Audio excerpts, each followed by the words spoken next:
Section C, question number 27. On dividing 3x cube plus x square plus 2x plus 5 by a polynomial gx, the quotient and the remainder were 3x minus 5 and 9x plus 10 respectively. Find gx. Okay, सो हमारे पास यहाँ पे fx दिया हुआ है, gx है, rx है. हमें अब फाइंड करना है gx. qx क्वोशंट भी है, रिमाइंडर भी है और हमारे पास fx भी है. हमें फाइंड करना है gx. Okay, let us do that. So we will start by writing what is given to us. Given that,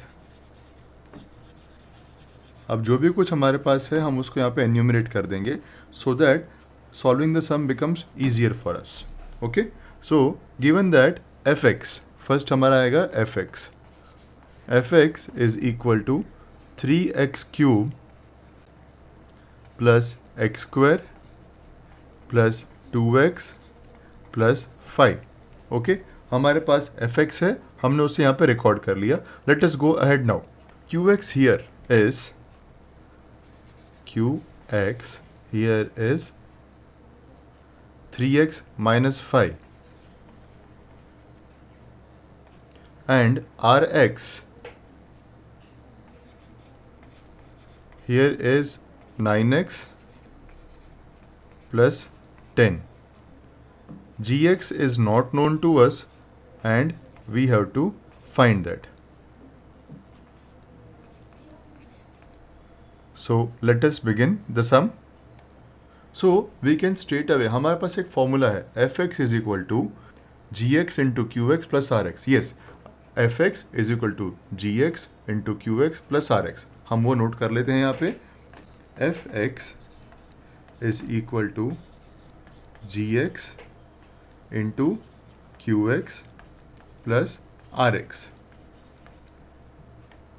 अब यहाँ पे हम fx, qx और rx की वैल्यू प्लेस करके gx को फाइंड करते हैं. हमारे पास fx भी है, हमारे पास qx है, हमारे पास rx है. So will find the value of gx by putting this terms in the equation.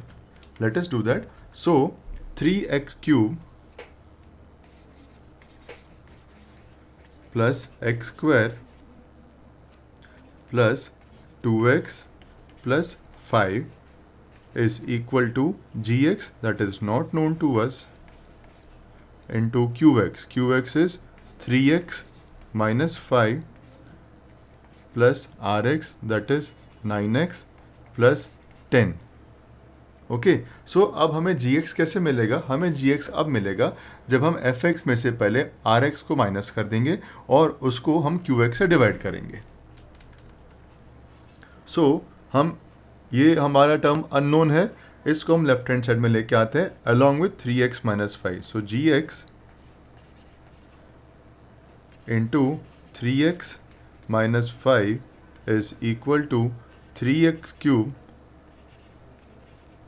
plus x square plus 2x plus 5 minus 9x minus 10.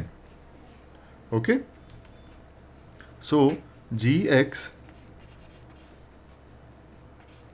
into 3x minus 5 is equal to 3x cube, और कोई cube वाला term नहीं है हमारे पास, plus x square. Again x square का कोई और टर्म नहीं है. 2x and 9x, 2x positive है, 9x नेगेटिव है, तो ये बन जाएगा minus 7x plus 5 minus 10 is minus 5. Okay, so अब हमारे पास क्या रहेगा? gx is equal to 3x cube plus x square minus 7x plus 5 upon 3x minus 5. अब हम इस न्यूमरेटर को डिनोमिनेटर से डिवाइड कर देंगे, हमें gx मिल जाएगा. Let us do that. हम इसको यहीं पे सॉल्व कर लेते हैं. So 3x cube plus x square. So let us now divide 3x cube plus x square minus 7x minus 5 by 3x minus 5. 3x minus 5 3x cube plus x square -7x -5। Okay, so हमारा यहाँ पे first term है 3x³ और यहाँ पे है it is 3x। सो 3 और 3 तो कॉमन है, हमें x को यहाँ पे x³ बनाना है, तो मैं इस टर्म को 3x को x² से मल्टीप्लाई करूँगा। So 3x into x² is equal to 3x³। So यहाँ पे 3x³ एज इट इज़ आ जाएगा and x² into -5 is -5x²। यहाँ माइनस है, यहाँ प्लस है, तो यहाँ माइनस की साइन आएगी। Okay, now let us go ahead. ये वाला टर्म एलिमिनेट हो जाएगा। x² plus 5x² is equal to 6x² minus 7x। Okay, अब मुझे यहाँ पे 6x² चाहिए और यहाँ पे 3x। सो 3x को मुझे 6x² में कन्वर्ट करना है या लेके आना है, तो मैं इसको मल्टीप्लाई किससे करूँगा? यस, मैं इसको मल्टीप्लाई करूँगा 2x से। सो यहाँ पे प्लस आ जाएगा बिकॉज दोनों ही साइन प्लस हैं। 3x भी पॉजिटिव है, 6x² भी प्लस है, तो हमें प्लस रहेगा plus 2x। So 3 2s are 6, x into x is x², so this becomes 6x²। -5 plus 2x, -5 into plus 2x is -10x, यहाँ पे -10x आ जाएगा। ओके, एंड यहाँ पे ये प्लस हो जाएगा। So 10x minus 7x is 3x and -5 as it is नीचे आ जाएगा। सी यहाँ पे 3x माइनस 5 है, यहाँ पे 3x माइनस 5 है, मुझे इसको सिर्फ 1 से मल्टीप्लाई करना है। 3x minus 5 sign change and the remainder is 0. Okay, so the answer for my sum is gx is equal to x² plus 2x plus 1. Alright, हमने इसमें क्या किया? हमने इसमें डिविजन एल्गोरिदम को यूज किया है। Okay, by using division algorithm.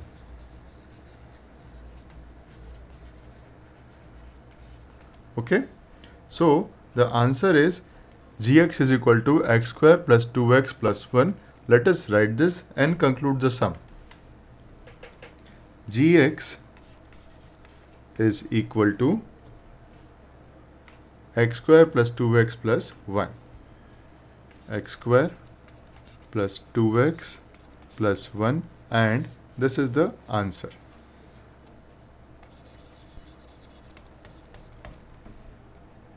Let us take sum number 28 now.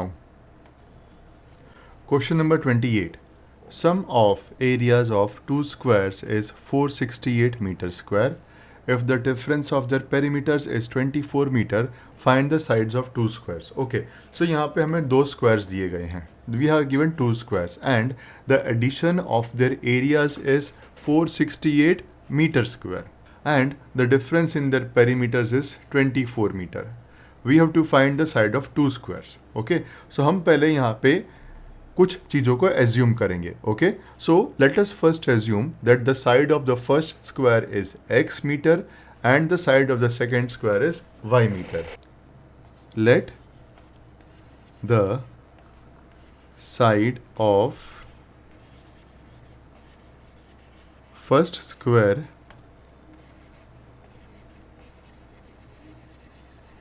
is equal to x meter. Let the side of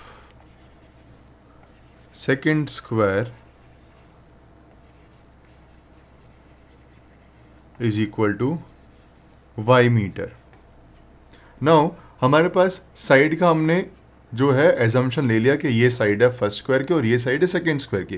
late us go to the other parts of it. We are suppose to be finding the square the areas and the perimeters. Okay, so हम यहाँ पे एक छोटा सा matrix बनाते हैं, area and perimeter.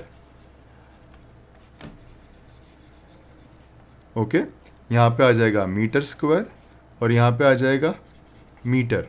Okay, square 1 जिसका side है x एंड स्क्वायर 2 जिसका साइड है y. So let us make a table also here, हमारे लिए समझना और easy हो जाएगा इसको.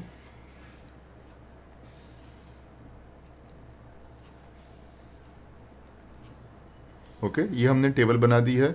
एरिया और पैरामीटर को हमने यहाँ पे टैबुलेट कर दिया है. साइड को हमने जो है लेफ्ट हैंड साइड में टेबल के बाहर डिनोट कर दिया है. स्ट्रेट अवे इसके बाद हम उसको इक्वेशन बना के प्लेस कर देंगे जो हमें कंडीशंस दे रखी हैं. Okay so area of the first square, so we know that the square area of the square is side square, so area of the first square is x square, area of the second square is y square, perimeter is 4 into the side, so the perimeter of the first square is 4x and perimeter of the second square is 4y. Okay, all the four things are now right in front of us.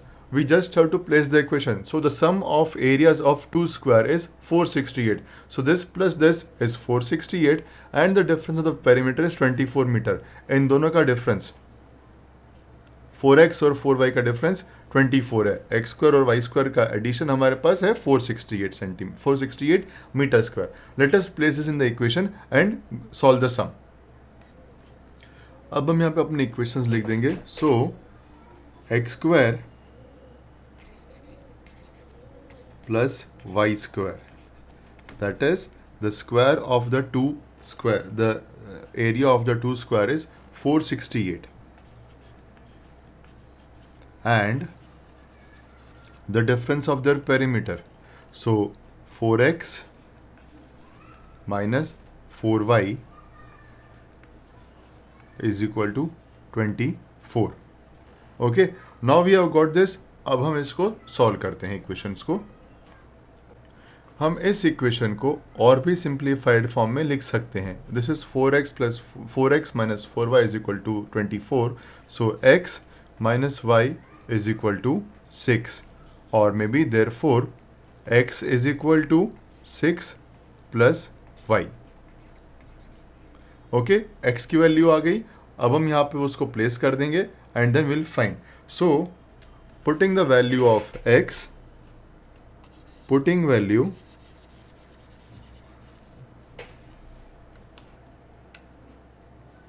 putting x is equal to 6 plus y in first equation.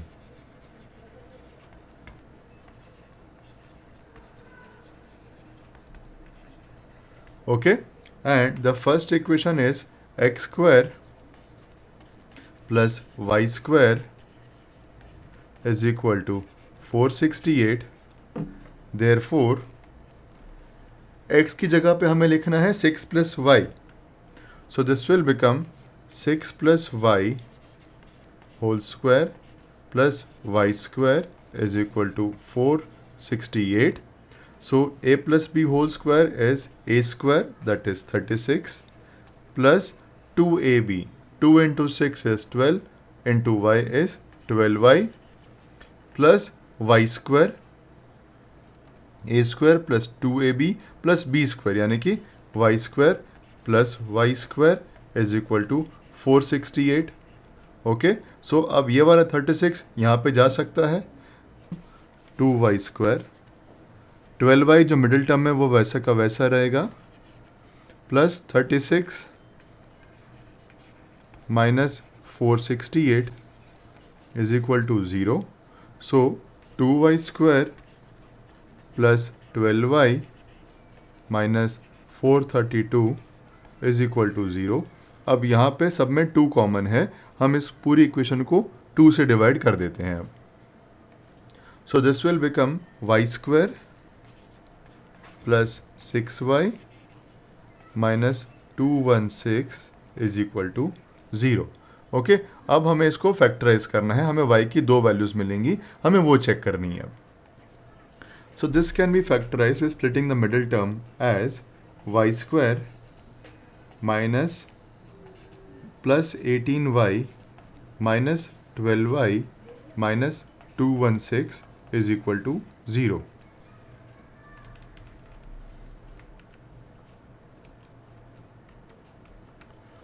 This is equal to 0. Okay, now अब हम यहाँ से क्या लेंगे, y common ले लेंगे, y common हो गया, this has become y plus 18. अब यहाँ पे क्या कॉमन आ जाएगा, यहाँ पे -12 कॉमन आ जाएगा, again y plus 18 is equal to 0. So we have got two factors. Now it is y minus 12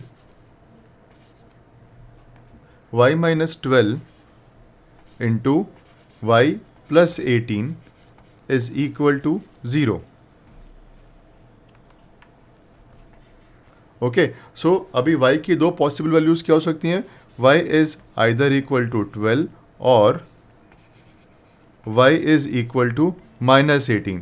but friends let us understand, हम बात कर रहे हैं एक स्क्वायर के डायमेंशन के बारे में जो कि हमेशा एक पॉजिटिव वैल्यू होगा. So y has to be equal to 12 and y can not be equal to -18.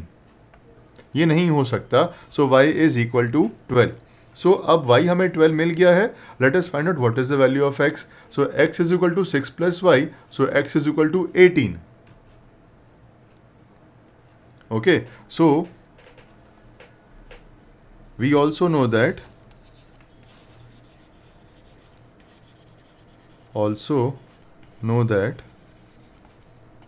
x is equal to 6 plus y, therefore x is equal to 6 plus 12 which is equal to 18. Okay, so हमने we have found the value of the side of first square, second square and that of the first. Let us write the answer and conclude the question. The side of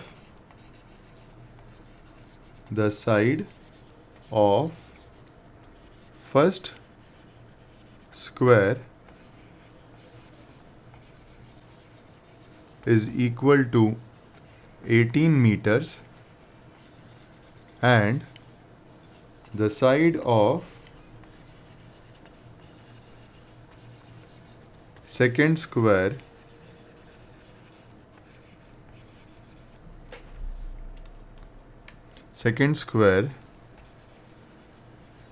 is equal to 12 meter and this is the answer. Let us take sum number 29 now. Question number 29. For what values of n are the nth terms of two APs 65, 67, 69, so on and so forth and 10, 17, 24, so on and so forth are equal? Okay, so हमारे पास यहाँ पे two sets of APs are given 65, 67, 69 and 10, 17, 24. Let us write these and then start to solve the sum. So हम इसको पहले denote करते हैं AP1 से. AP1 is equal to 65, 67, 69 and AP2 is equal to 10, 17, 24, so on and so forth. Okay, अब हमारे पास यहाँ पे AP1 के 3 फिगर्स हैं, 3 एलिमेंट्स हैं और AP2 के 3 एलिमेंट्स हैं.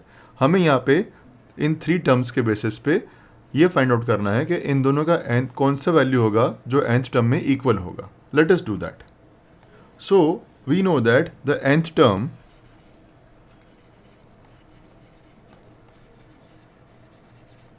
is equal to a plus n minus 1 into d.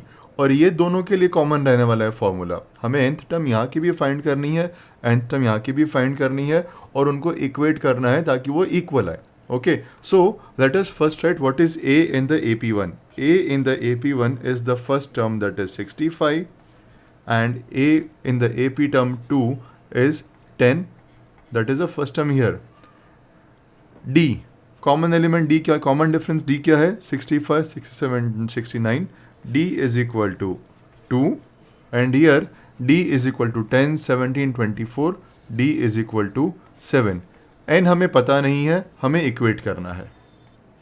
सो अब हम दोनों के nth टर्म को लिखने के बाद उनको इक्वेट करते. सो फर्स्ट का nth टर्म क्या होगा, a, that is 65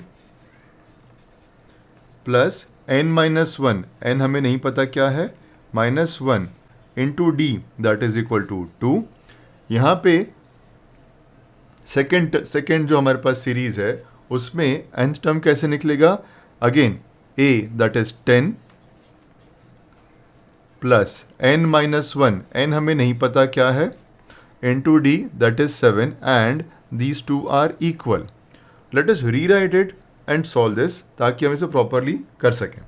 So we have 65 plus n minus 1 into 2 is equal to 10 plus n minus 1 into 7.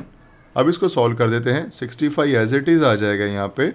2 को मल्टीप्लाई करेंगे ब्रैकेट के दोनों टर्म से, so this will become 2n minus 2 is equal to 10 plus 7n minus 7. Okay, now constants can go in one place. 65 minus 10 is equal to 7n minus 7 plus 2n right hand side में transpose होगा, sign change हो जाएगी, minus 2n हो जाएगा. Minus 2n right hand side में transpose होगा, side change होगी, sign change हो जाएगा, this will become 2. So 55 is equal to 7n minus 2n that is 5n minus 7 plus 2 that is minus 5. Okay. So 55 is equal to 5n minus 5. So this is 5n is equal to 60 and therefore n is equal to 12 and this is the answer.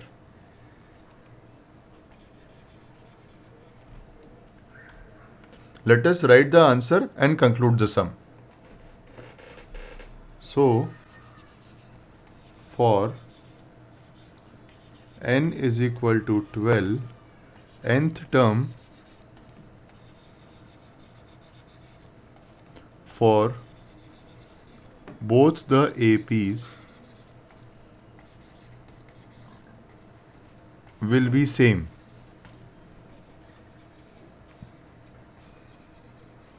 And this is the answer.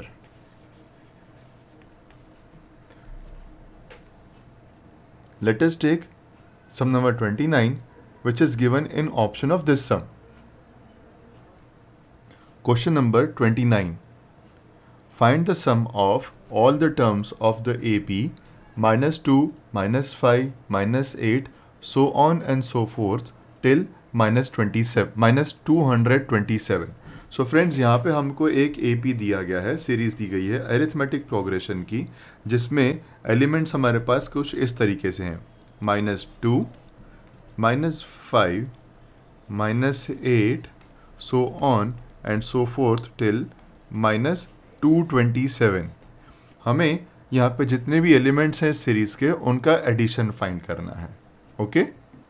So sum of all the n terms which is denoted by Sn is equal to n upon 2 into a plus l.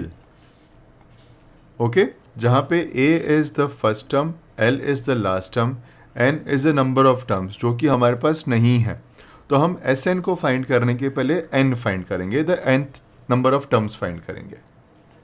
So number of terms that is Tn is denoted by a plus n minus 1 into d.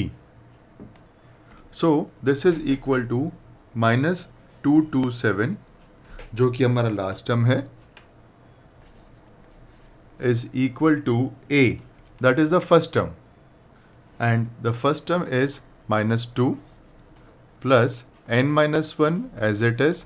Common difference, yes, let us look into the common difference. Minus 2, minus 5, minus 8. So let us write over here d is equal to 3.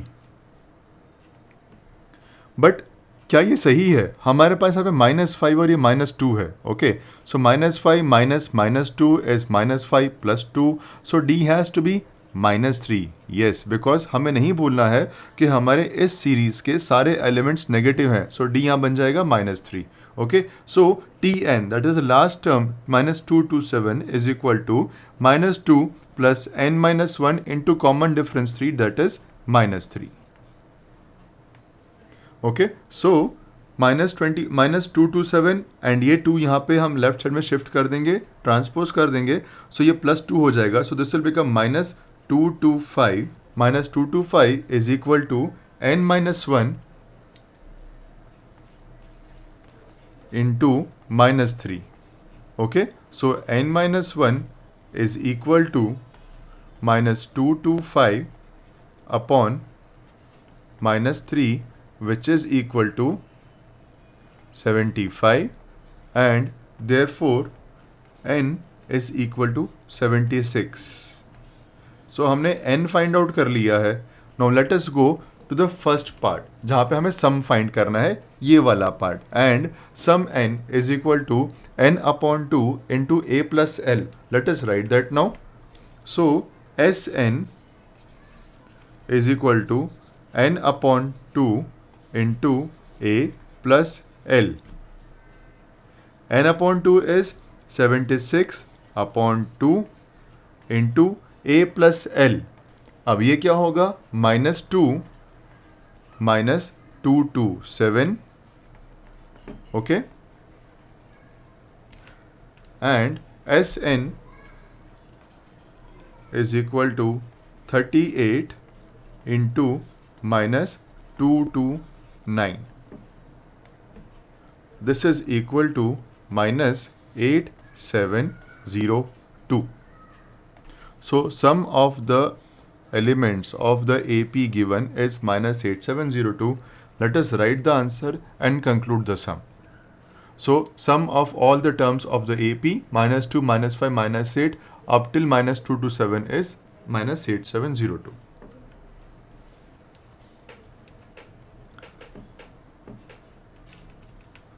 So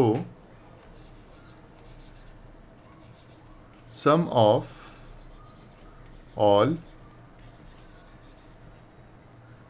terms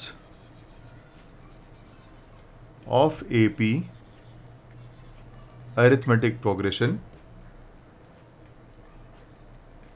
-2, -5, -8, so on and so forth till -227 is -8702, and this is the answer. Let us do sum number 30 now. Friends, आज ही flexi teacher app subscribe करें, जहां आपको मिलेंगे animated videos, digital books, text book solutions, notes, DPP और quiz.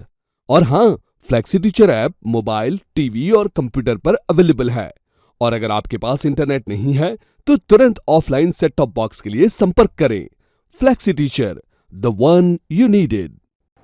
Question number 30. If P with coordinates 2, 3, Q with coordinates 3, -2, R with coordinates -3, -5, and S with coordinates -4, -2 are the vertices of a quadrilateral, find the area of quadrilateral PQRS. So friends, हमको इस question number 30 में 4 coordinates दिए गए हैं, P, Q, R and S, and it forms a quadrilateral like the figure that is shown over here. P के coordinates हैं 2 and 3, Q के coordinates हैं 3 and -2, R के कोऑर्डिनेट्स हैं -3, -5 and S के कोऑर्डिनेट्स हैं -4, -2. हमें क्वाड्रिलेटरल PQRS का एरिया फाइंड करना है. So let us write what is given to us and we'll do a very small construction of joining QS a diagonal so that the quadrilateral has two triangles now, triangle PQS and triangle QRS. Let us do this. Given 4 points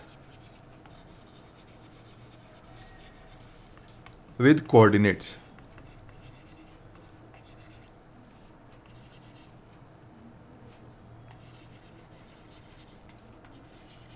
Okay, and these 4 points are P, 2, 3, Q, 3 minus 2,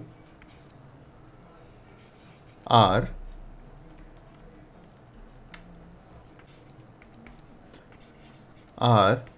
minus 3 minus 5, and S, minus 4 minus 2.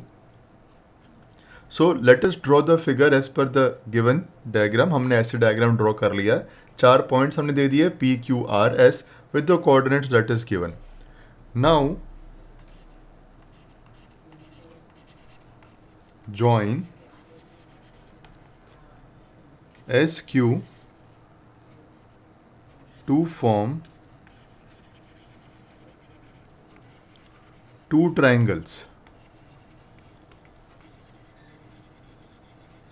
and these triangles are triangle PQS and triangle QRS. Okay, अब हमें करना क्या है, हमें इस quadrilateral का area find करना है. सो area of quadrilateral PQRS, area of quadrilateral PQRS is equal to area of triangle PQS, area of triangle PQS plus area of triangle QRS. सो अब हम फर्स्ट पार्ट में area of triangle PQS find करेंगे और second part में area of triangle QRS part find करेंगे और final part में हम इन दोनों को ऐड करके area of quadrilateral PQRS find करेंगे. So let us do the part 1 of the sum. Part 1 and part 1 is area of triangle PQS. Okay, now हमें बार बार डायग्राम स्क्रॉल करना रहे, इसलिए हम पहले यहाँ पे एरिया जो ट्रायंगल हमारा PQS है, ओके, विद दिस कोऑर्डिनेट्स हम यहाँ पे से रिप्रोड्यूस कर देते हैं. PQ and S. PQS कुछ इस तरह से बन रहा है.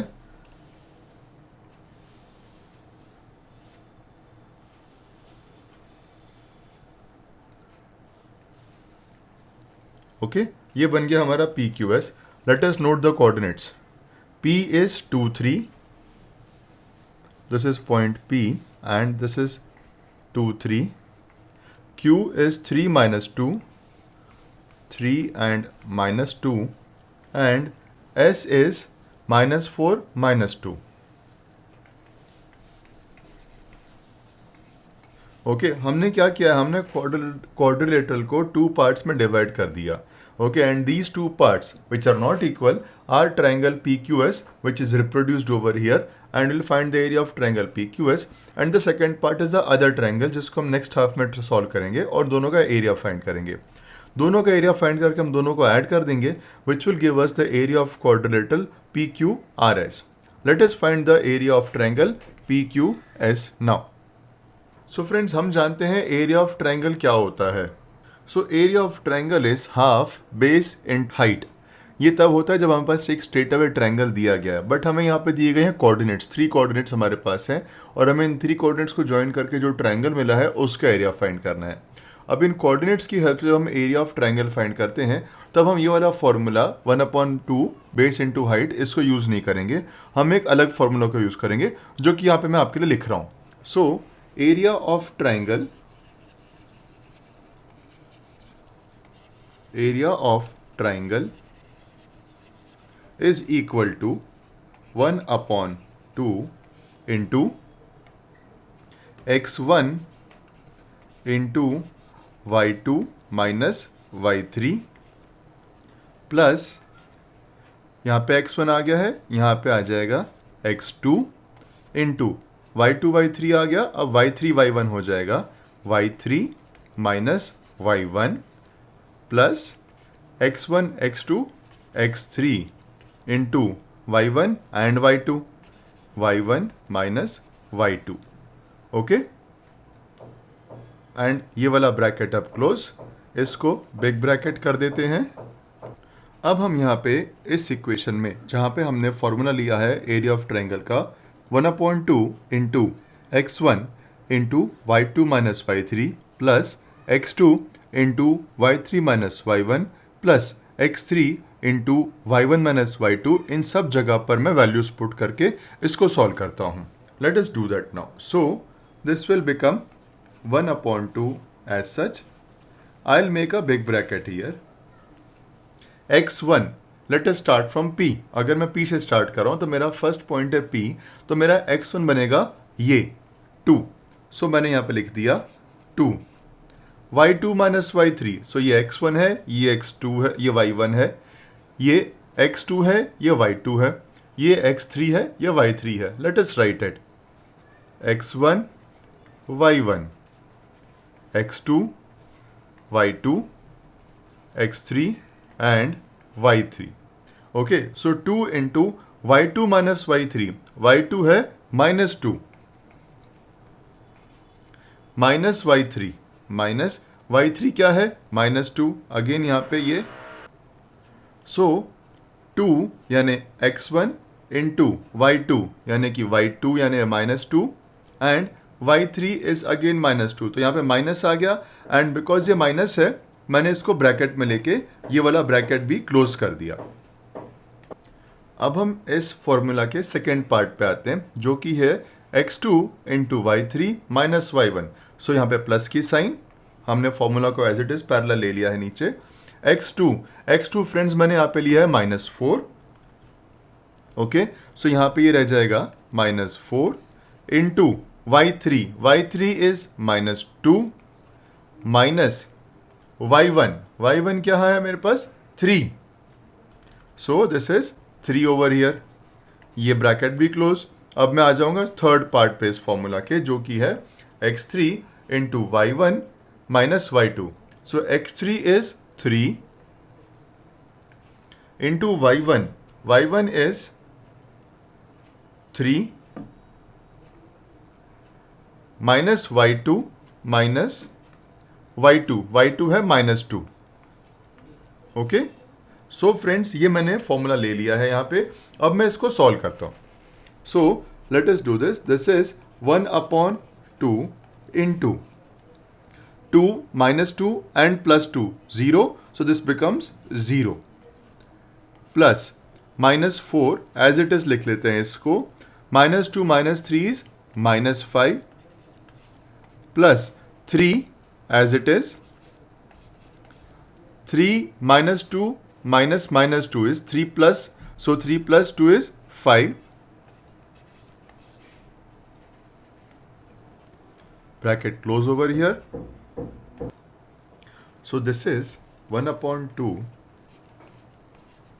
into 20 plus 15, which is equal to 35/2.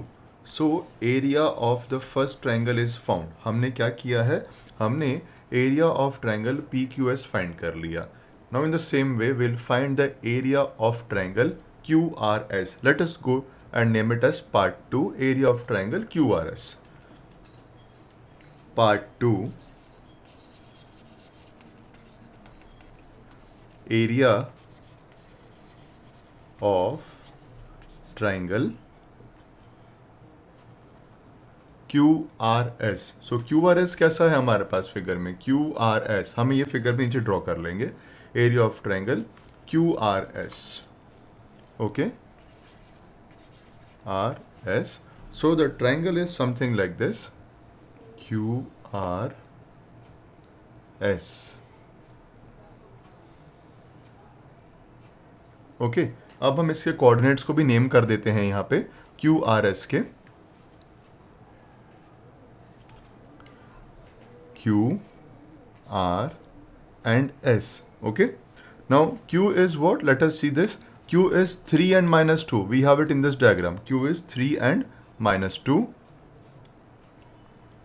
3 and minus 2. R is minus 3 minus 5 minus 3 minus 5 and S is minus 4 minus 2. Okay, this is minus 4 and minus 2. So friends हमारे पास part 2 में एक और ट्रायंगल आ गया, ट्रायंगल QRS. ओके, उसके coordinates और वो points हमने triangle को यहाँ पे रिप्रोड्यूस किया हुआ है. नाउ लाइक द पार्ट 1, हमने पार्ट 1 में क्या किया, हमने इस फॉर्मूला को यूज़ किया और हमने उसको अंदर वैल्यूज प्लेस करके हमने एरिया ऑफ ट्रायंगल फाइंड किया. Late us do it again. So area of triangle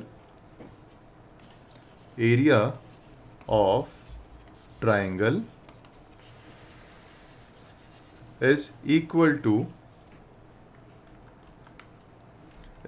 equal to 1 upon 2 into x1 into y2 minus y3 plus x2 into y3 minus y1 plus x3 into y1 minus y2. Okay, so formula हमने वापस लिख दिया है 1/2 into x1 into y2 minus y3 plus x2 into y3 minus y1 plus x3 into y1 minus y2. Okay, हमने यहाँ पे start किया triangle QRS से, तो हम यहाँ पे x1 और y1 भी QRS से ही स्टार्ट करते हैं. This is x1, this is y1, this is x2, this is y2 and this is x3 and y3. Okay, so अब यहाँ पे हम वैल्यूज प्लेस कर देते हैं. सो दिस इज 1/2 इंटू x1 हमने लिया है 3 into y2 minus y3, y2 is minus 5 minus y3, y3 क्या कोऑर्डिनेट है हमारे पास, माइनस 2. सो यहाँ पे हम माइनस 2 लिख देंगे plus x2, x2 is minus 3 into y3, y3 is minus 2 coordinate, minus 2 minus y1 is minus 2 again. So ये माइनस 2 यहाँ पे हो जाएगा अंदर ब्रैकेट में, this bracket is closed. Let us take the last part x3. x3 क्या है हमारे पास, minus 4 into y1, y1 is minus 2 minus y2, y2 है minus 5. So here it is minus and again a minus 5 over here and the big bracket is closed. Okay, अब इसको solve करते हैं हम इक्वेशन को. यहाँ पे this is equal to 1/2 as it is आ जाएगा नीचे, यहाँ पे 3 एज इट इज बाहर, minus 5 and plus 2. So minus 5 and plus 2 is minus 3. So यहाँ पे हो जाएगा minus 3 plus minus 3 and minus 2 minus minus 2. So this is 0 because ये जब ब्रैकेट ओपन होगा तो ये माइनस 2 प्लस 2 हो जाएगा और minus 2 and plus 2 is 0. So this becomes 0 over here plus minus 4 as it is ले लेते हैं यहाँ पे हम and minus 2 plus 5. Okay, minus 2 plus 5 is 3. Okay, so this is 1/2 into minus 3 into 3 is minus 9 plus minus 4 into 3 is 12. So this is minus 12. Okay, and this is 1/2 minus 9 minus 12 is minus 21. So area of triangle QRS is equal to minus 21/2. Area of triangle QRS is minus 21/2. QRS is equal to minus 21/2. So friends, हमने larger क्वाड्रेटर में जो दो parts किए थे triangles के, दोनों ही triangles का हमने एरिया फाइंड कर लिया. Area of triangle Q R S is -21/2 and area of triangle PQS is 35/2. Okay, and हम ये भी जानते हैं that area of quadrilateral PQRS, PQRS कहाँ है, ये रहा PQRS is equal to PQS plus QRS. So let us find the area of quadrilateral PQRS. Question number 31. The length of the minute hand of a clock is 14 centimeter. Find the area swept by the minute hand in 15 minutes. Find the distance to be swept to complete one revolution. Okay friends, हमें यहाँ पे एक minute hand दिया गया जिसकी length है 14 centimetre और हमें वो एरिया फाइंड करना है जो कि ये मिनट हैंड कवर करेगा 15 मिनट्स में. So before we solve this sum, let us understand one point. So given to us is a minute hand which is equal to 14 centimeter in length. Okay, हमें एक minute hand दिया गया है जिसकी length है 14 centimetre. हमें find करना है to find area covered by minute hand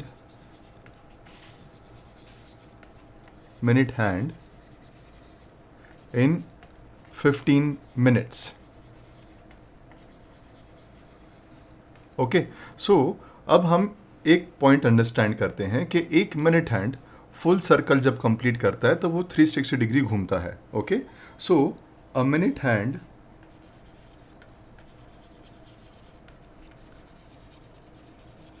covers 360 degree in one full circle. मतलब जिस पॉइंट पे अभी है उस पॉइंट पे वापस जब आएगा तो वो 360 डिग्री कंप्लीट करेगा और हमें फाइंड करना है इन फुल सर्कल, या तो फिर हम इसको लिख सकते हैं which is equal to 60 minutes. Okay, so it covers 360 degree in 60 minutes और हमें एरिया फाइंड करना है 15 मिनट्स का. सो हम पहले अगर जो 15 मिनट्स में उसका एंगल बनेगा पहले वो फाइंड करेंगे और वो एंगल फाइंड करने के बाद एक सेक्टर बन जाएगा 15 मिनट्स का, हम उस सेक्टर का एरिया फाइंड करेंगे. Okay, so the angle covered by minute hand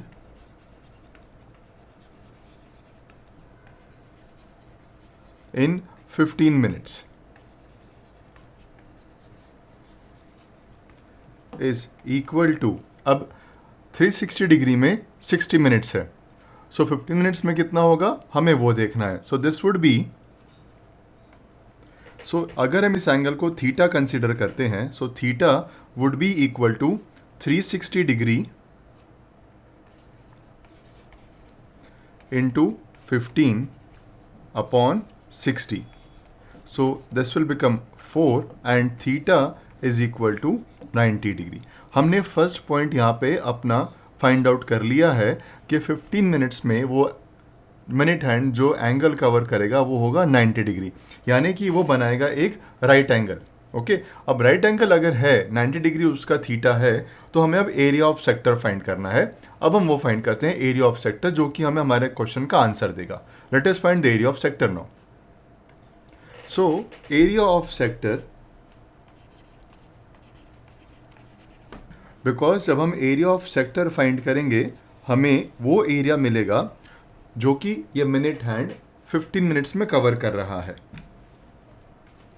area of sector is equal to theta upon 360 into pi r square. Okay, and ये जो थीटा है हमने यहाँ पे फाइंड कर लिया. Theta is equal to 90 degree and r is given as 14 centimeter. So अब हम ये area of sector easily find कर सकते हैं, हमें सिर्फ वैल्यूज को प्लेस करना है. Therefore area is equal to theta, that is 90 upon 360 into pi, that is 22 upon 7 into r square, यानी 14 इंटू 14. जब हम इसको सॉल्व करेंगे हमें हमारी वैल्यू मिल जाएगी. सो दिस इज 90 और यहाँ पे स्ट्राइक ऑफ होके 4 हो जाएगा. 7 2 ज़ा 4, ये हो गया 2 यहाँ पे, and this is 7. So 22 into 7 is the area of the sector that we have to find out. Let us solve this and go ahead.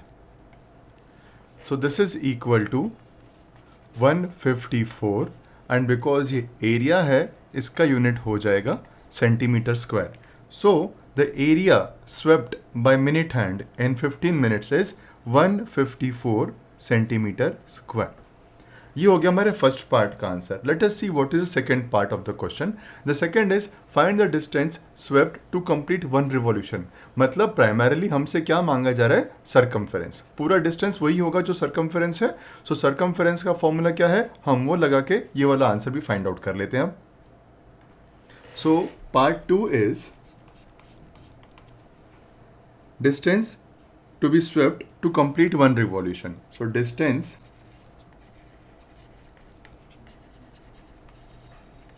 to be swept to complete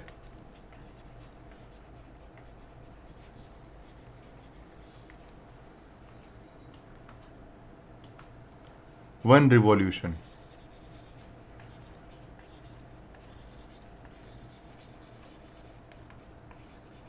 अब ये वन रिवॉल्यूशन की जो बात हो रही है, ये actually circle पूरा कंप्लीट करना है, वो डिस्टेंस फाइंड करना है. So one revolution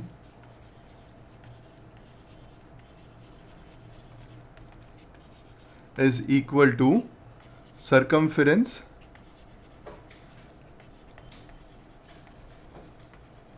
of the circle, and इसका फॉर्मूला है 2 पाई आर.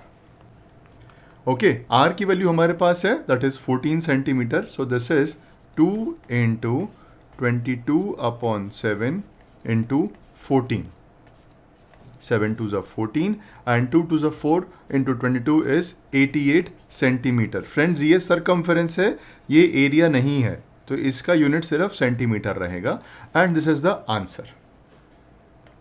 हम दोनों ही पॉइंट्स को आंसर में लिख के इस सम को कंक्लूड करते हैं. So the first point is area swept by minute hand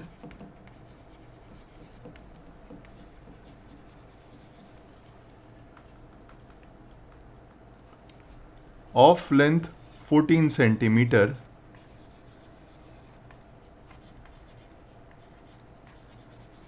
in 15 minutes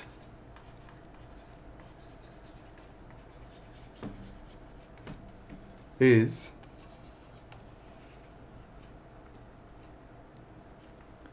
154 centimeter square.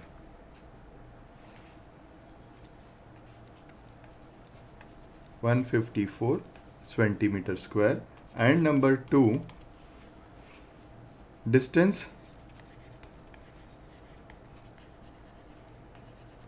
covered in one full revolution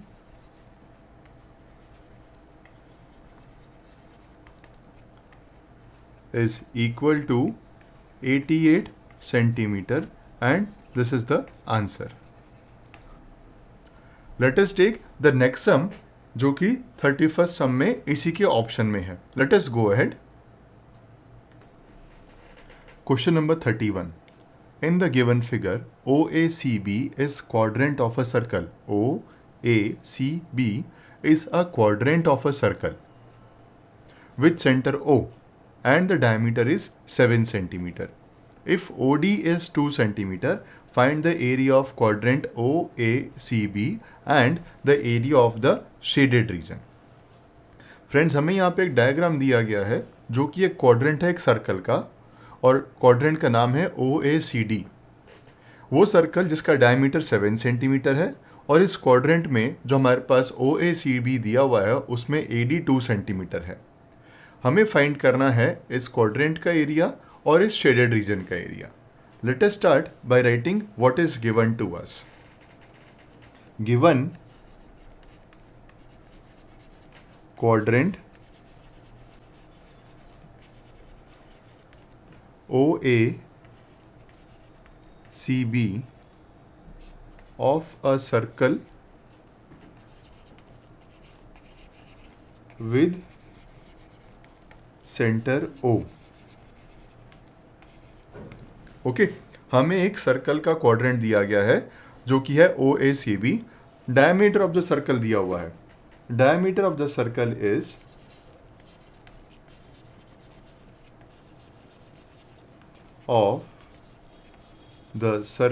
is 7 centimeter, and therefore the radius is equal to 3.5 centimeter. OD is equal to 2 centimetre. Okay, और ये quadrant है। Okay, सो अगर quadrant है मतलब एक circle का fourth part, circle का complete degrees 360 degree, तो क्वाड्रेंट का एंगल बन जाएगा 360/4, तो ये बन जाएगा 90 डिग्री, क्योंकि ये क्वाड्रेंट है। ओके, अब हमें फाइंड करना है इस क्वाड्रेंट का रीजन, यानी इस सेक्टर का एरिया फाइंड करना है, और हमको इस शेडेड रीजन का एरिया फाइंड करना है। पहले हम सेक्टर के एरिया फाइंड कर लेते हैं। सो एरिया ऑफ क्वाड्रेंट OACB जो हमको दिया गया है, हम वो यूज करते हैं। सो area of quadrant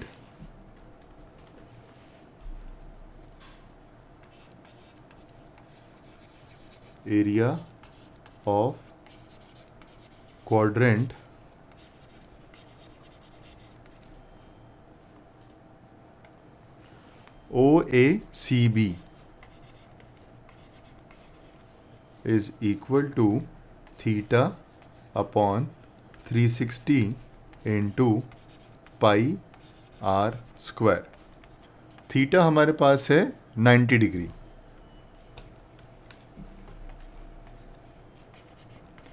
90/360 into 22/7। R square radius हो जाएगा डायमीटर का हाफ। यहाँ पे हम स्ट्रेट अवे 3.5 इंटू 3.5 भी कर सकते हैं, बट डिनोमिनेटर में 7 है, हम 7/2 करेंगे तो हमारी कैलकुलेशन इजी हो सकती है। सो हम आर स्क्वायर को ले लेंगे 7/2 into 7/2। Okay, so this would become 1/4। ये 7 कैंसिल हो जाएगा, and this will remain 22 into 1 into 7, 7 2s are 14, 7 2s are 14, 154, or let us keep it as it is, 22 up into 7 upon 2 into 2. Okay, so this will become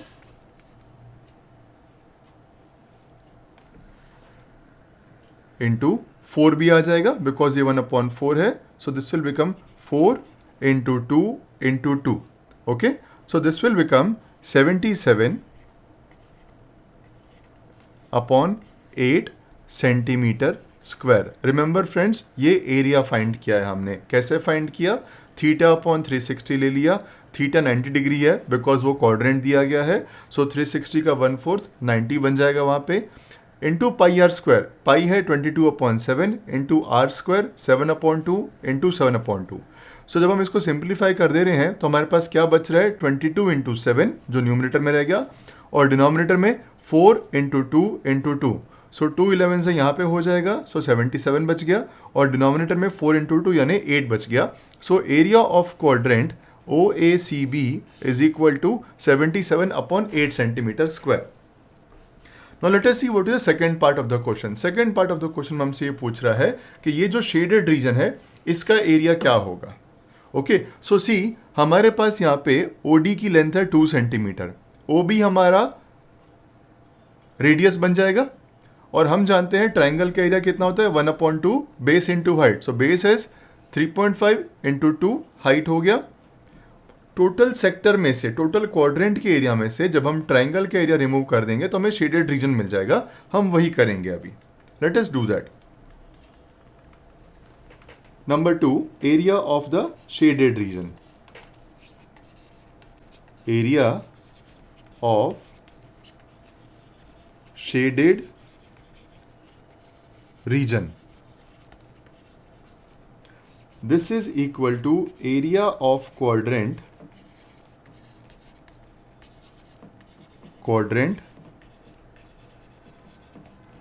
OA. So area of quadrant OACB minus, हमें अब shaded region का area निकालना है. Shaded region ये वाला.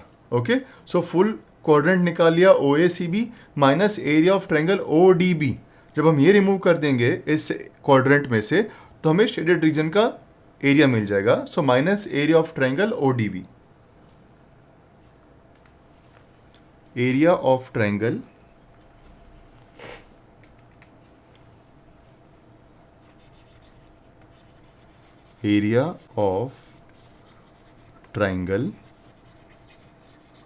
ODB. अब हमारे पास area of quadrant OACB already है which is 77/8 centimetre square. So इसको एज इट इज रहने देते हैं 77/8. अब हम आ जाते हैं एरिया ऑफ ट्राइंगल पे which is equal to 1/2 into base into height. Okay, so this is equal to 77/8 minus 1/2 into base. Base क्या बन जाएगा यहाँ पे, रेडियस OB जो कि है 7/2 बिकॉज डायमीटर हमारा 7 है तो OB हो जाएगा 7/2. इसको एज इट इज 7/2 ही रहने देते हैं हम. Into height that is 2 centimetre already given है हमको. OD ये दिया हुआ है 2 सेंटीमीटर, इसको एज इट इज रहने देंगे.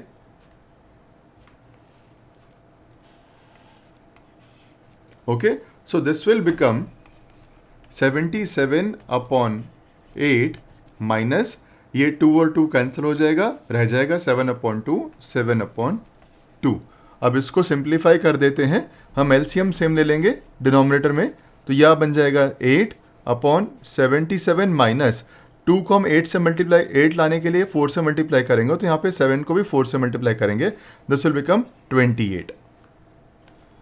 So this will be equal to 49/8. Again ये एरिया पूछा गया है हमसे ऑफ द शेडेड रीजन, तो इसकी यूनिट भी रहेगी centimeter square. Okay, so let us write the answer and conclude the sum. Area of quadrant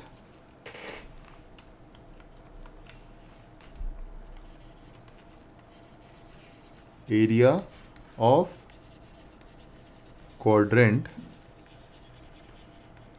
OACB is equal to 77/8 centimeter square and area of shaded region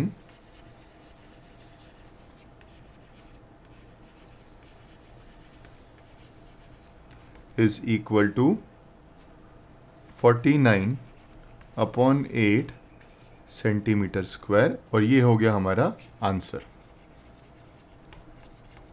okay, so we have done both the sums of question number 31. Option वाला sum भी हमने solve कर लिया है, evaluate कर लिया है. अब हम जाएंगे क्वेश्चन नंबर 32 पे. Let us take question number 32 now. Question number 32.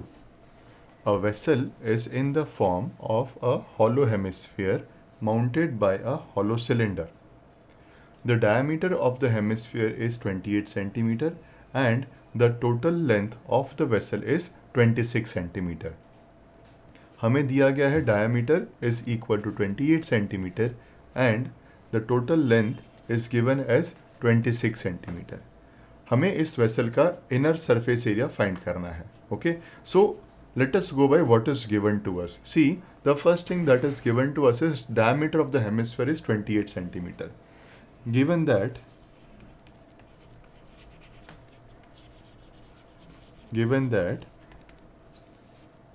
diameter of the hemisphere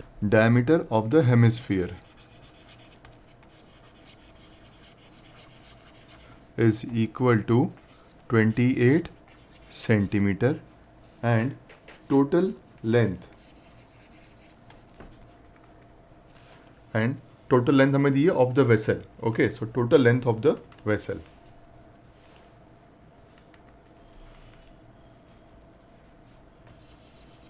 Total length of the vessel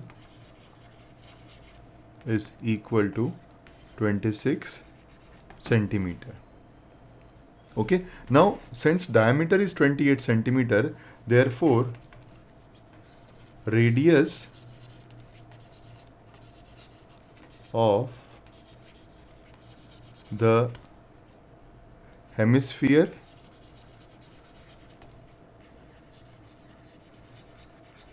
is equal to 14 centimeter. अब length of the vessel 26 centimetre है, but we should understand that total length of the vessel कैसे मिल रही है, length of this hemisphere plus length of the cylinder. अब length of the hemisphere क्या होगा, वही रेडियस. ओके, तो हम टोटल लेंथ में से, वेसल की लेंथ में से हम हेमिस्फीयर की लेंथ को रिमूव कर देंगे तो हमें सिलेंडर की लेंथ मिल जाएगी. Length of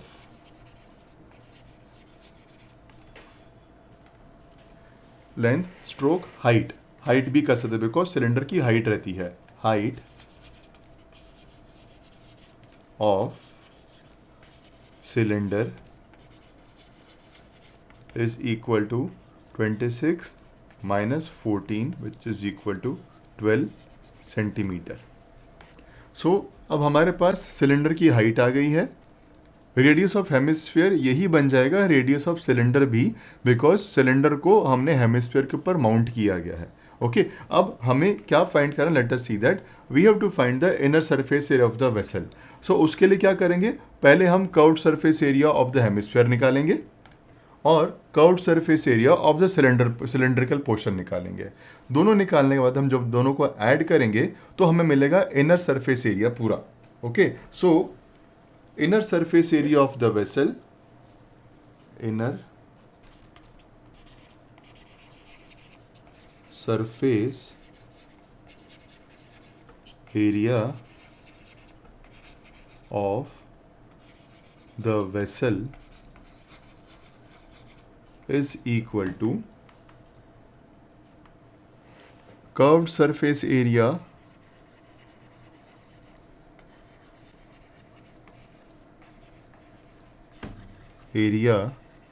of cylinder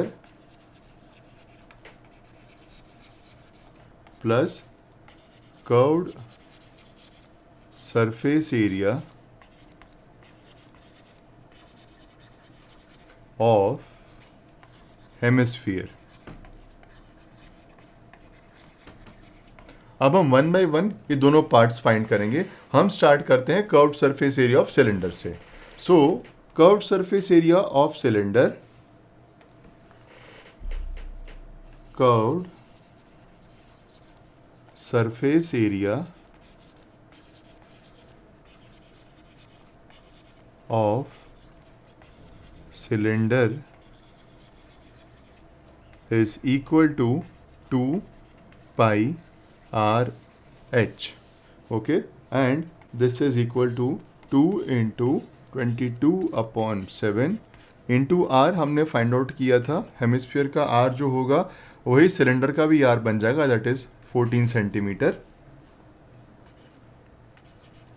into 12. So this is 7 2s are 14. Let us solve this to find the answer for the curved surface area of cylinder. This is equal to 1056 centimetre square. Area है, square में ही denote किया जाएगा. अब हम आते हैं हमारे question के सेकेंड पार्ट पे, जो कि है curved surface area of the hemisphere. Curved surface area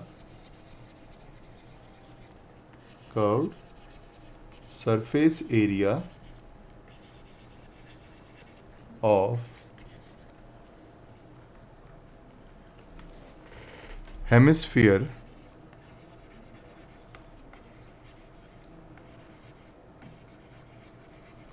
is equal to 2 pi r square. 2 pi r square. So हमने अब curved surface area of cylinder निकाल लिया. अब हम निकालेंगे curved surface area of hemisphere जिसके लिए हम फॉर्मूला यूज करेंगे 2 pi r square. Alright, r की वैल्यू हमारे पास ऑलरेडी है, रेडियस हमने फाइंड किया 14 centimeter. Okay, so curved surface area of hemisphere is equal to 2 into pi, that is 22/7 into r square, that is 14 into 14. So this has become 2. So we have to calculate what is 2 into 22 into 2 into 14 to find out the curved surface area of the hemisphere. And this is equal to 1232. And again surface area है, area की बात करें तो ये हो जाएगा centimetre square. Okay, so friends हमने जो दोनों चीज़ें निकालनी थी वो निकाल ली. Curved surface area of hemisphere भी निकाल लिया हमने यहाँ पे, और हमने यहाँ पे curved surface area of cylinder भी निकाल लिया. तो अब जो total surface area, inner surface area of the vessel होगा, वो इन दोनों का एडिशन होगा. हमने वही लिखा है, inner surface area of the vessel is equal to curved surface area of cylinder which we have found plus curved surface area of hemisphere which also we have found. So let us find the inner surface area of the vessel by adding the two. Therefore, inner surface area of the vessel is equal to, so first की value क्या है 1056 plus 1232. Okay, इनको add करेंगे तो हमें inner surface area of the vessel मिल जाएगा which is equal to 2288 centimetre square. Okay, so now let us write the answer and conclude the sum. The inner surface area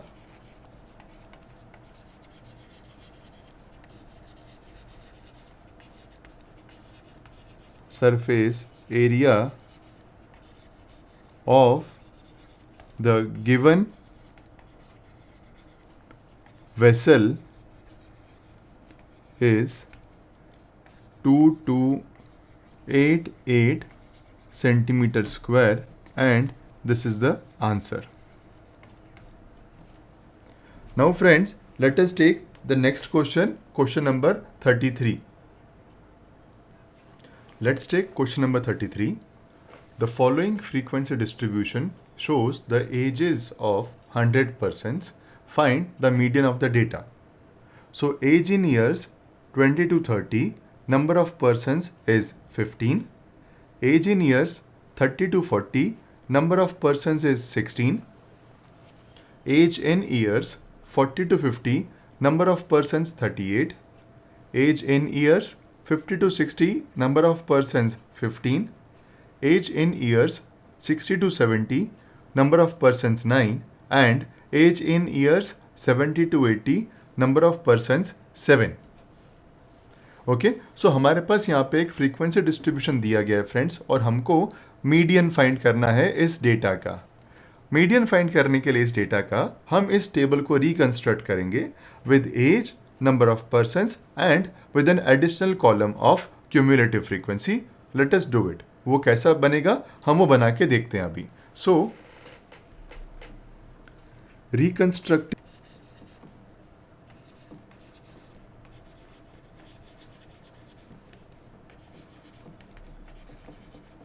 the given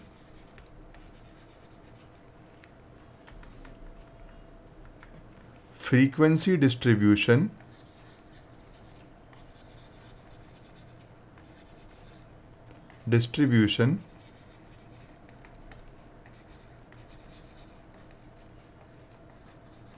with cumulative frequency.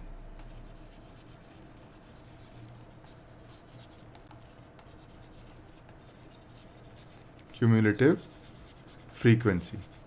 तो friends हम इस table को reconstruct करते हैं. Late us do it now.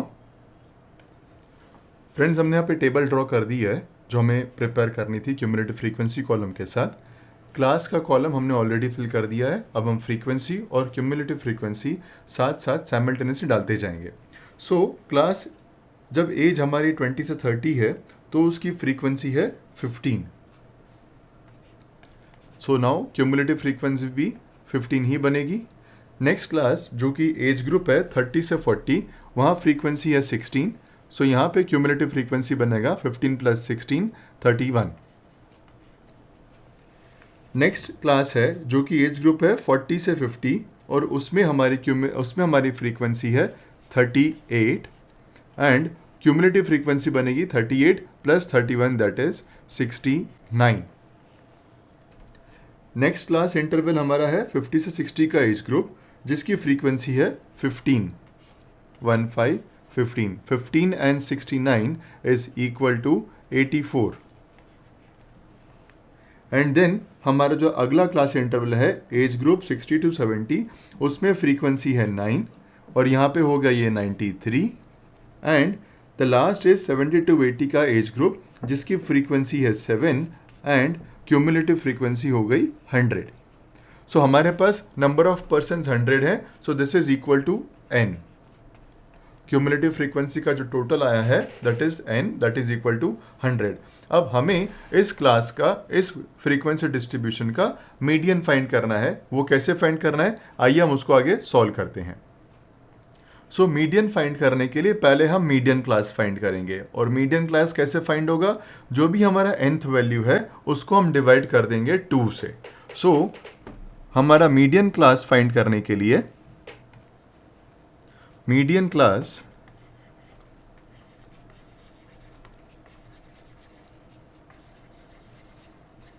is equal to value of n upon 2th observation.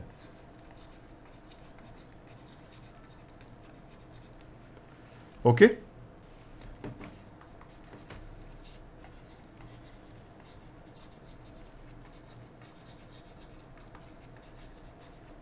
So median class कौन सा होगा हम वो डिसाइड कर लेते हैं पहले. अभी median class is equal to value of, अभी n अपॉन 2 क्या हो गया 100 upon 2 is equal to 50th observation.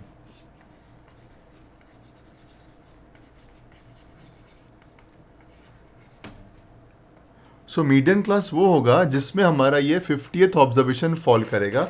अब अगर हम इस टेबल को देखते हैं तो हमारा 50th ऑब्जर्वेशन कहाँ आएगा, यहाँ क्यूमुलेटिव फ्रीक्वेंसी 69 है और यहाँ 31 है. सो हमारा मीडियन क्लास ये बनेगा जिसकी फ्रीक्वेंसी 38 है और जिसका क्यूमुलेटिव फ्रीक्वेंसी 69 है. तो ये हमारा मीडियन क्लास बनता है.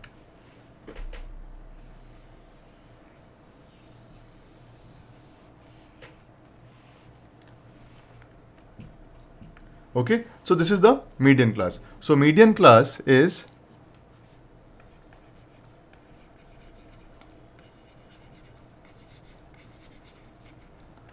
equal to 40 to 50. अब हमने मीडियन क्लास फाइंड कर लिया. अब हम मीडियन फाइंड करेंगे. मीडियन फाइंड करने के लिए हमें कुछ पैरामीटर्स चाहिए जो कि हम यहाँ पे नोट डाउन करेंगे और फिर मीडियन के फॉर्मूला से हम मीडियन फाइंड करते हैं. सो वो पैरामीटर्स क्या है हम उसे यहाँ पर लिस्ट आउट करते हैं पहले. सो इस मीडियन क्लास का लोअर लिमिट यानी कि L, lower limit L is equal to 40. Okay, अब इसका अपर लिमिट क्या होगा हम वो भी देख ले. अपर लिमिट u, हालांकि हमको उसको यूज़ नहीं करना है, बट जब हमने क्लास लिखा है तो एक क्लास में लोअर लिमिट और अपर लिमिट दोनों होता है, तो हम उसे पे लिस्ट आउट कर देते हैं. Upper limit is equal to 50, n is equal to 100, ये n हमारे पास है 100. f that is frequency of the median class, f is equal to 38 जो कि frequency of the median class है. अगला पॉइंट जो हमें नोट आउट करना है वो की है क्लास की विड्थ कितनी है, क्लास का साइज क्या है हमारी. सो दिस इज 20 से 30, 30 से 40, 40 से 50, 50 to 60, 60 to 70, 70 to 80. So the class width और द क्लास लेंथ, जिसको हम C से डिनोट कर सकते हैं, class length which is given by C is equal to 10 and frequency of the preceding class, cumulative frequency of the preceding class. Preceding class कौन सी, किस class की प्रीसीडिंग, जो कि मीडियन क्लास है उसकी प्रीसीडिंग क्लास की क्यूमुलेटिव फ्रीक्वेंसी क्या है. सो 40 टू 50 हमारी मीडियन क्लास है, प्रीसीडिंग क्लास है हमारी 30 से 40 और उसकी क्यूमुलेटिव फ्रीक्वेंसी हमारे पास है 31. Okay, so cumulative frequency of the preceding class is 31. Let us note that also.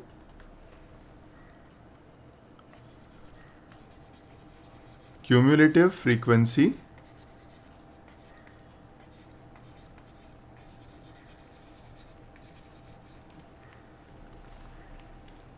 of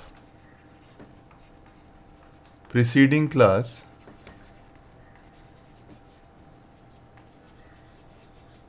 is equal to 31.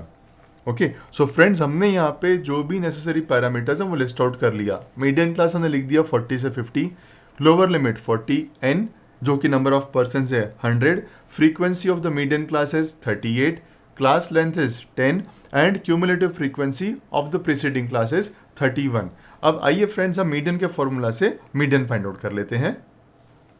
So here median, जिसको हम कैपिटल M से भी डिनोट करते हैं,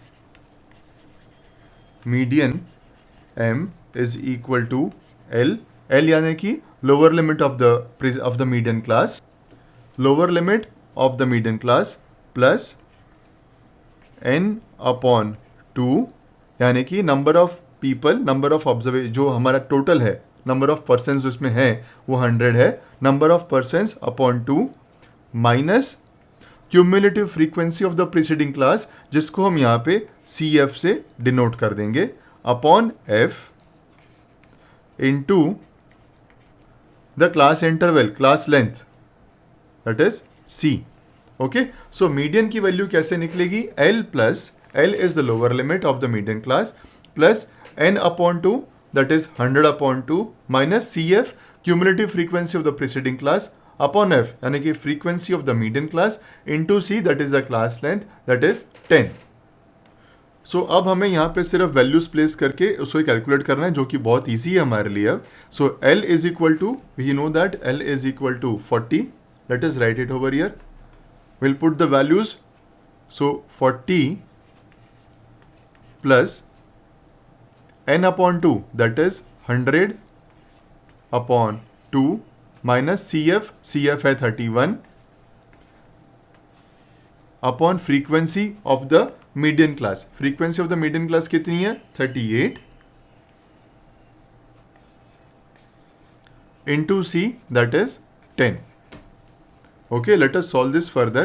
So this is equal to 40 plus 100 upon 2 that is 50 minus 31 that is 19 upon 38 into 2. So 19 upon 30 into 2 नहीं होगा, ये into 10 हो जाएगा. Okay, so 19 upon 38 is 1 upon 2 into 10 करेंगे तो ये बन जाएगा 5 एंड मीडियन क्लास, मीडियन की वैल्यू बन जाएगी 40 plus 5 which is equal to 45.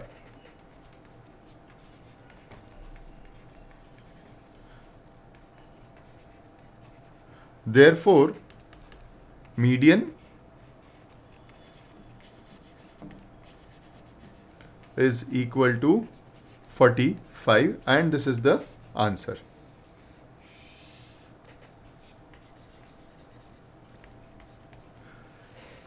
Let us take the sum जो कि इसके ऑप्शन में हमारे पास है. Let us do that now. Question number 33. The mean of the following frequency distribution is 18. Find the missing frequency f. Class 11 to 13 frequency 7. Class 13 to 15 frequency 6. Class 15 to 17 frequency f. Class 17 to 19 frequency 13. Class 19 to 21 frequency 20. Class 21 to 23 frequency 5 and class 23 to 25 frequency 4. Friends, हमें यहाँ पे एक frequency distribution दिया हुआ है जिसमें हमारे पास एक फ्रीक्वेंसी है जो नहीं दी गई है, जो कि ये f. ओके, हमें ये बताया गया है कि इस पूरे फ्रीक्वेंसी डिस्ट्रीब्यूशन का जो मीन है दैट इज 18 और हमें इस f की वैल्यू फाइंड करनी है. तो हम अब इस फ्रीक्वेंसी डिस्ट्रीब्यूशन टेबल को रिकंस्ट्रक्ट करेंगे. उसमें क्या करेंगे उसमें हम पहले क्लास वाला कॉलम देंगे. सेकेंडली हम उसकी मिडिल वैल्यू यानी कि xi को डिनोट करेंगे. हर एक क्लास की मिडिल वैल्यू लेंगे हम. फिर फ्रीक्वेंसी यानी कि fi जो दिया हुआ है वो लेंगे और फाइनली लास्ट कॉलम में हम xi fi लेंगे और उसके बाद जो मीन की वैल्यू दी गई है मीन के फॉर्मूला से हम उस वैल्यू को इवैल्यूएट करके f की वैल्यू फाइंड करेंगे. So let us prepare the table again with the required columns and then solve and find the value of f. सो हमारी अब टेबल हमने फिर से बना ली है, रिकंस्ट्रक्ट कर दी है. क्लास इंटरवल्स हमने यहाँ पे डिनोट कर दी हैं इस कॉलम में. ओके, अब हम मिड वैल्यूज़ यानी कि xi, फ्रीक्वेंसी यानी कि fi और दोनों का मल्टीप्लिकेशन fi xi वो इस टेबल में की इन कर देंगे. 11 से 13 की क्लास का मिड वैल्यू होगा 12. सो यहाँ पे मिड वैल्यू है 12.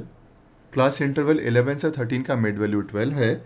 यहाँ पे फ्रीक्वेंसी है 7. सो fi xi is 84. Second case में 13 से 15 की क्लास है, मिड वैल्यू है इसकी 14 एंड फ्रीक्वेंसी है 6. अगेन यहाँ पे fi xi बन जाएगा 84. थर्ड केस में क्लास इंटरवल है 15 टू 17, मिड वैल्यू बन जाएगी 16 एंड यहाँ पे हमारे पास फ्रीक्वेंसी नहीं दी गई है, इसको f से डिनोट किया गया है. तो fi xi बन जाएगा 16f बिकॉज हमें f की वैल्यू नहीं दी गई है.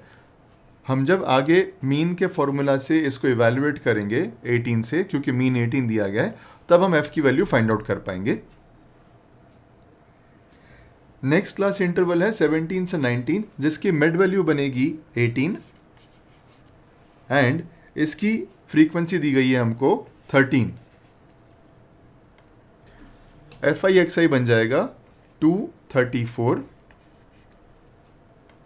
नेक्स्ट क्लास इंटरवल है 19 से 21, इसकी मिड वैल्यू बन जाएगी 20 एंड यहाँ पे फ्रीक्वेंसी हमारी 20 again. So fi xi is 400. Next class interval है 21 से 23, इसकी मिड वैल्यू बन जाएगी 22 एंड फ्रीक्वेंसी गिवन इज 5. सो यहाँ पे fi xi बन जाएगा 110 and the last class interval is 23 से 25 जिसकी यहाँ पे मिड वैल्यू बन जाएगी 24 और इसकी फ्रीक्वेंसी है 4. सो fi xi इज 96. फ्रेंड्स, हमने यहाँ पे फ्रीक्वेंसी डिस्ट्रीब्यूशन टेबल को रिकंस्ट्रक्ट कर लिया है. हमने mid value xi, frequency fi और fi xi के कॉलम को हमने वैल्यूज पुट कर दी है. अब हम स्टार्ट करेंगे मीन फाइंड करने से, जो कि वैल्यू दी गई है बट उसके फॉर्मूला को हम इवैल्यूएट करेंगे 18 से और f की वैल्यू फाइंड करेंगे. सो सी, हमारे पास फ्रीक्वेंसी है जिसका समेशन हो जाता है, एडिशन अगर मैं ऐसा करता हूँ, summation fi is equal to 55 plus f. ये f अननोन है तो इन सबको ऐड करूंगा तो 55 आएगा plus f as it is. Now the next part is summation fi xi. Okay, which is equal to, जब मैं इन सब का एडिशन करूँगा तो बन जाएगा ये 1008 plus 16f। 16f because f unknown है, मैं उसको बाकी सब वैल्यूज़ के साथ ऐड नहीं कर सकता। Now mean is equal to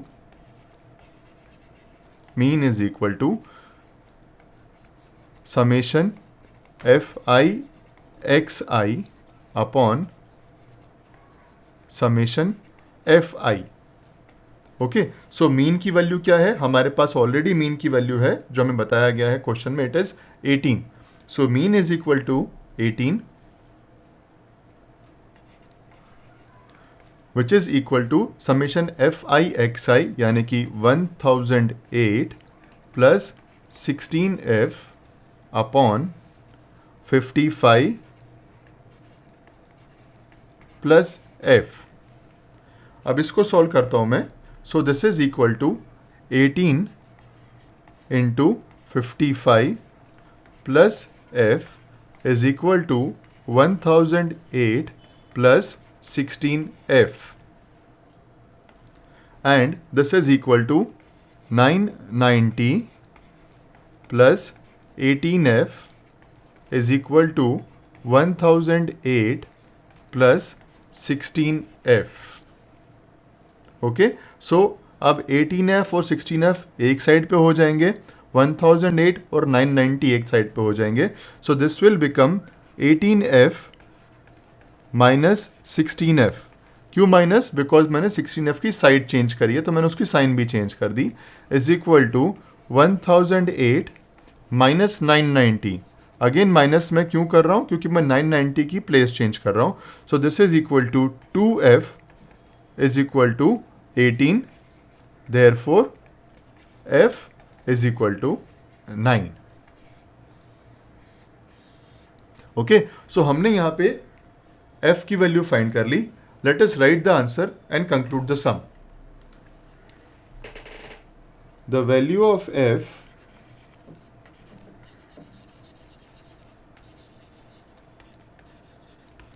in the given frequency distribution is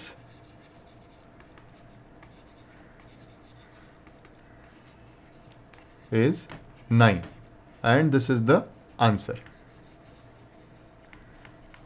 Okay, let us take sum number 34 now. Question number 34. Prove that the lengths of the tangents drawn from an external point to a circle are equal. Friends, हमने यहाँ पे इसके लिए diagram बना के रखा हुआ है। The diagram is a circle with centre O, okay, a point outside the circle P, जिससे कि हमने टेंजेंट ड्रॉ किए हैं। टेंजेंट्स ड्रॉ किए हैं दो, PA एंड PB। हमें प्रूव करना है that PA is equal to PB। अब वो कैसे प्रूव करना है? We have to do go ahead with that. So in the diagram, in the given diagram,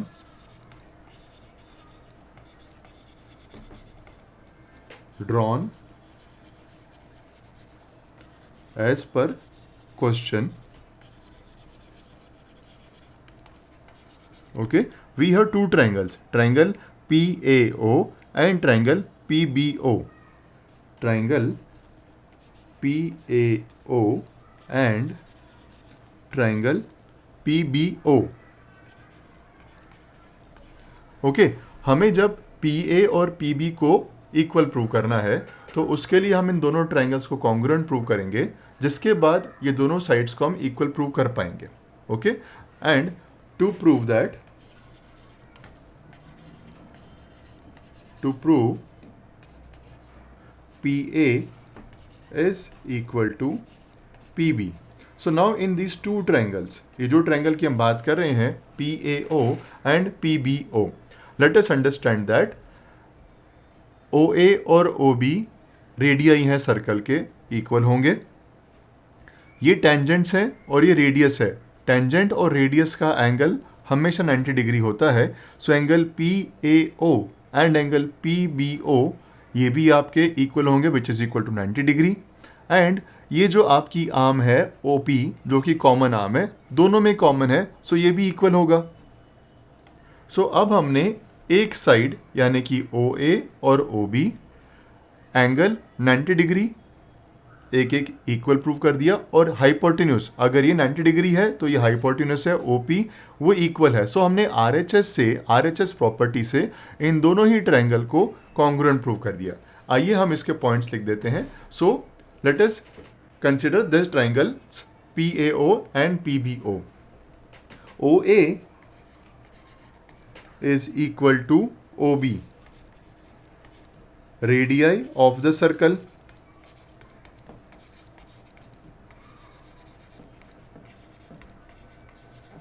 okay, radii है तो वो इक्वल होंगे. Angle PAO is equal to angle PBO is equal to 90 degree because tangent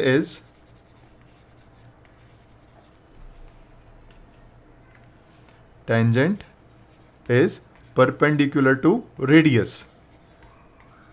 okay, इस point से हमने यहाँ पे ये 90 डिग्री ले लिया. एंड OP हमारी कॉमन आर्म है जो कि इंसिडेंटली इस राइट एंगल ट्रायंगल का हाइपोटेन्यूज भी है.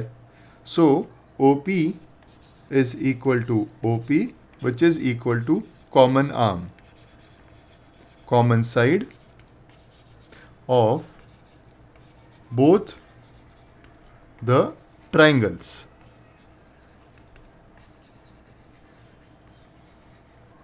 ओके, सो हमने एक साइड राइट एंगल और हाइपोटेन्यूज तीनों को इक्वल प्रूव कर दिया है. So therefore triangle PAO is congruent to triangle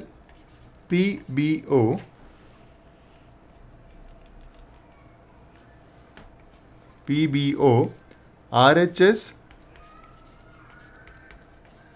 property of congruency. अब जब ट्रायंगल्स कॉन्ग्रुएंट हैं तो उनके कॉरस्पॉन्डिंग पार्ट्स भी इक्वल होंगे. सो जब ट्रायंगल्स कॉन्ग्रुएंट हैं तो PA is equal to PB because they are corresponding part of congruent triangle. और जो हमें ये प्रूव करना है ये हमने प्रूव कर दिया. Okay, therefore PA is equal to PB. CPCT corresponding parts of congruent triangles. So हमने ये प्रूव कर दिया है that the length of tangents drawn from an external point of to a circle are equal. So length of tangents यानी tangents हमारे हैं PA and PB drawn from one external point P to a circle are equal. Let us write this statement and conclude the question. Hence, proved that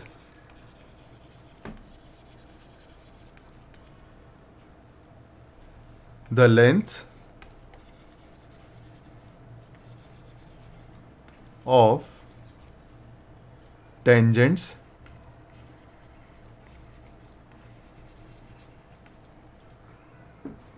drawn from an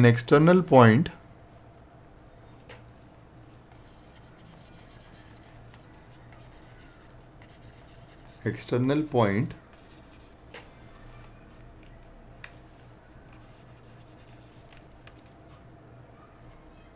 to a circle